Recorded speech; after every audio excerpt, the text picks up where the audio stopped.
You say often that the U.S. isn't a free market, or doesn't have a free market. What do you mean by that?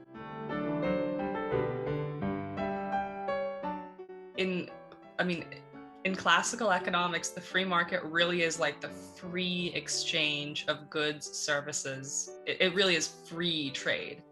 But like, it's not free trade if a bunch of defense contractors and like for-hire mercenaries and can like literally lobby the US government to like go to war so that those companies can then make money off of defense contracts. And it's definitely not a free market if a company like Facebook can spend 1% of its like earnings in 2017 on lobbying, which is like $17 million.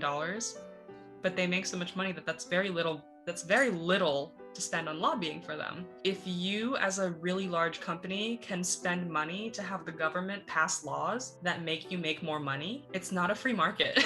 Like, that's just not a free market.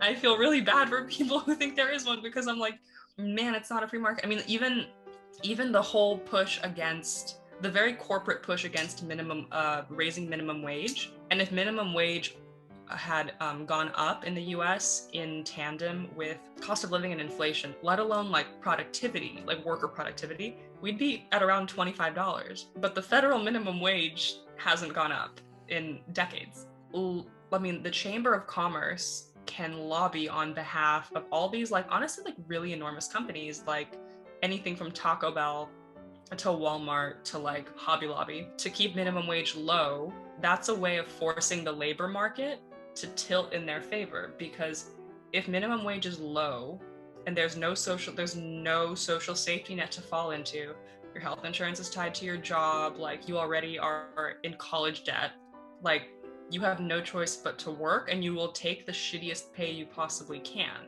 because there's nothing to protect you. If mega corporations constantly lobby the government to make sure that the labor market falls in their favor and not in the workers' favor, then that's not a free market, because there's what I just listed, but also there's like unemployment. Like, we're never going to get unemployment to zero, because it's very, very bad for large companies to have unemployment at zero, because then you have more jobs than workers, and suddenly you have to pay them more to get them to go to your job. But then if you have more workers than jobs, then workers are always competing against each other for the shittiest job, because there's nothing else.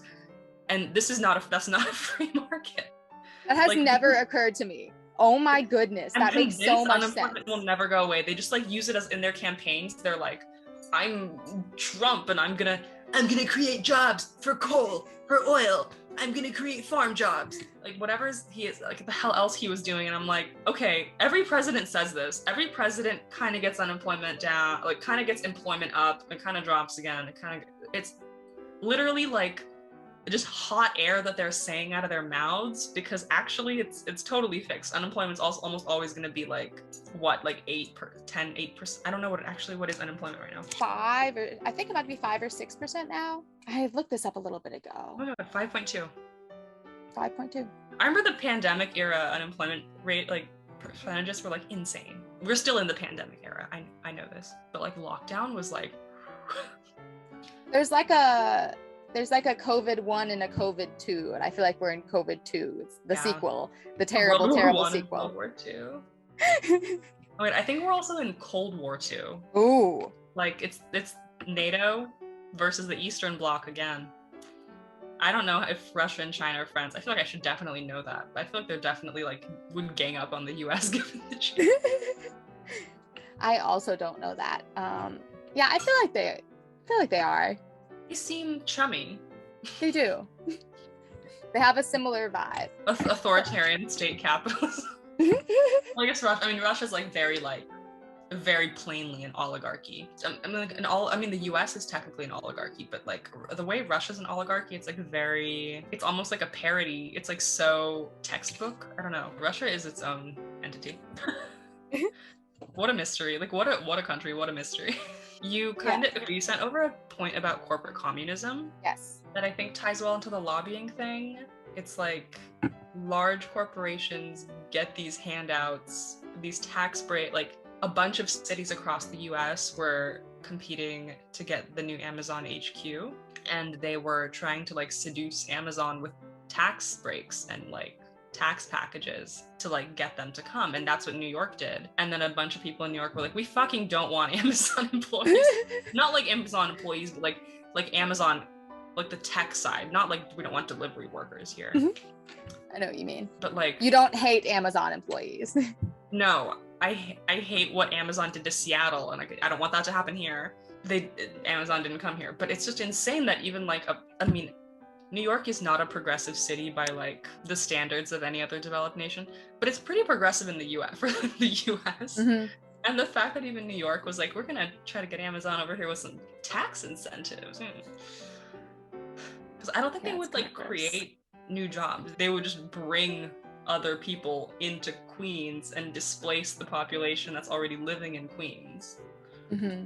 They're not gonna be like, you Queens residents, like come work here. They're gonna like bring in some Silicon Valley guys and some people from Seattle HQ, and then they're gonna like attract a bunch of tech yuppies. I have nothing against tech yuppies or tech. I just like really hate how it's used to basically like further take away people's agency and control over their lives, and like convince us that like the convenience of overnight shipping is worth the environmental cost, or like get people addicted to Netflix shows because like they need to switch off their brain in the evening because the idea of going to work the next day is like so unbearable. I'm kind of I have a habit of being a bit of a doomer, so if I excuse me if I No, I do too. It's a problem. And I think it's okay.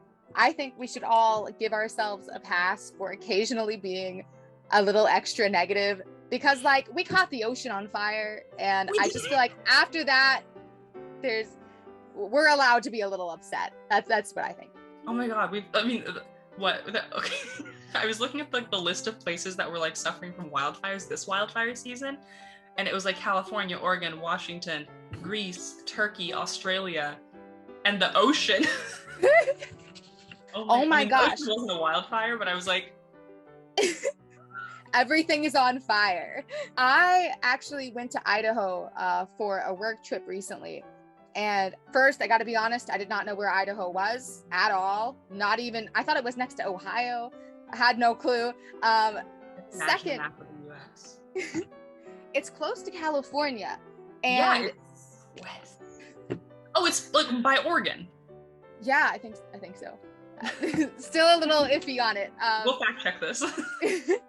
But the whole sky was like gray from the smoke from California. Like the air quality was bad. I got like an air quality notification on my weather app that was like, you might want to not go outside today. There was 2 days. I remember one of my colleagues like came in and was like, you guys smell the wildfire smoke. I was like, what? There are like no wildfires near us. And it was literally from the West Coast, and the air in New York was like smoggy and brown gray, and you could smell it. And it was when that like 350,000 acre one was burning in Oregon, and I was like, I was so shocked, because I was like, maybe some building caught. I don't know, like what, sometimes New York smells like shit. So yeah, it sucked. It was so that was like dark. That was like another, I took psychic damage. Yeah, things are looking a little bleak. What I think is crazy is like the amount of brainwashed some of these like serious Republicans are. Like, it's kind of nuts.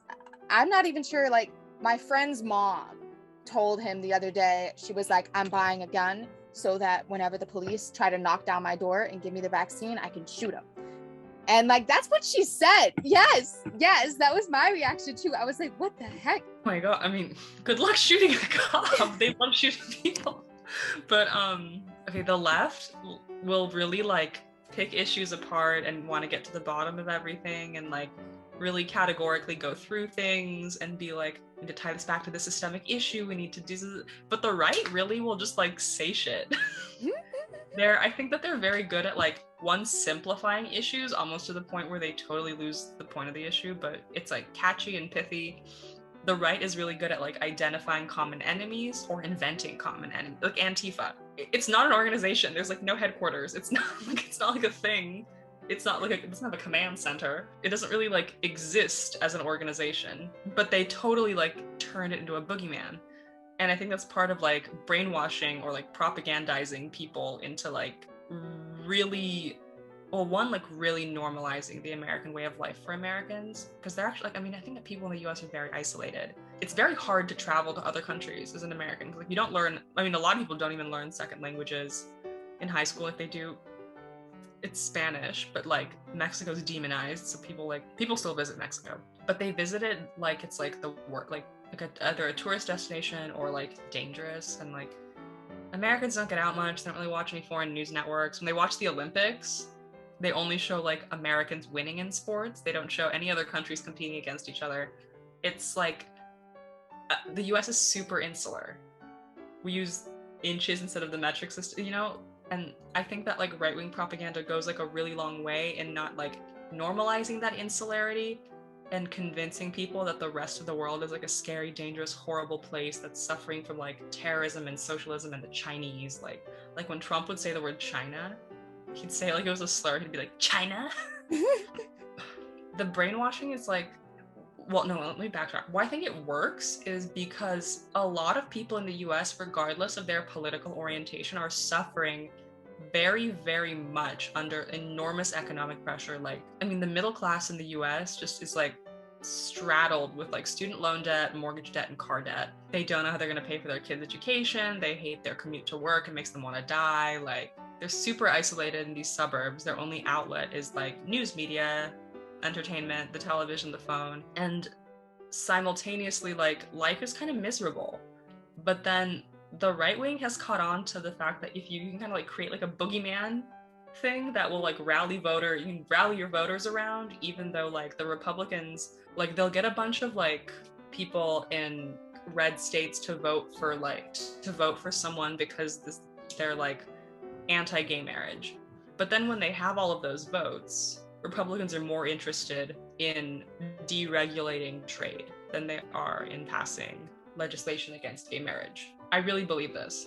But because like it's almost like I'm like totally on a tangent, like what they get the votes for isn't necessarily what they need the votes for. At once, like their ability to create enemies out of like nothing and like redirect people's anger, because I'm like, well, like people are so mad at immigrants for stealing jobs, but like really I'm like, if we look at like the history of like the US labor, it used to be able to be like socially conservative, like super socially conservative, but like pro labor. But now you can't. Like used to be, I mean, like the coal miners, they were super pro labor forever, but they were also super socially conservative. Now the Republicans have like tied up social conservatism with economic conservatism and social progressivism with economic leftism. But I guess what I was trying to say is like they've like totally redirected people's anger. Like instead of being like all these mega corporations move jobs overseas, because like in the 60s, 30% of American workers were union, and they had really good jobs with benefits, and like one person could work and support their whole family. But now like that's totally impossible. Back to the minimum wage conversation.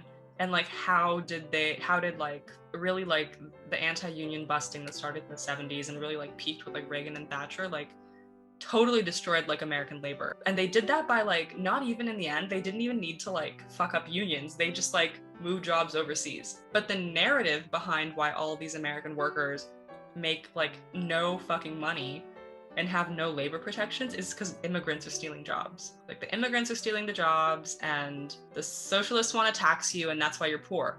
And I'm like, no, it's because you moved these jobs overseas because Americans can unionize and people in Bangladesh can't. That's literally why. But people are taught to like blame their suffering on each other rather than on like this gigantic American state apparatus that can totally help people and has the resources, but would rather like make Betsy DeVos more money. I think that's a great point. And I feel like I think there's an example of that happening like kind of today. So I have like a lot of my friends' parents are like very Republican. And so I kind of spy. I grew up in a really conservative town in California. Really? I think California is a blue state, but if you go inland, just most people live on the coast. But if you go inland, it's super conservative. I actually didn't know that. Yeah, I guess I kind of viewed it like New York. I have recently discovered New York is much more than New York City. That was news to me. Upstate, there's like Trump flags. Yeah. I was like, yeah, but I kind of like listen into some of these like Republican ideologies, and then I have a few friends who are like libertarian, but kind of on the right side of libertarianism. And so I like hear what they say. But like one recent complaint from my like Republican friends' parents was like, nobody's working. Must be because of all of the stimulus checks that Biden handed out. Biden paid them too much money and now they're not working.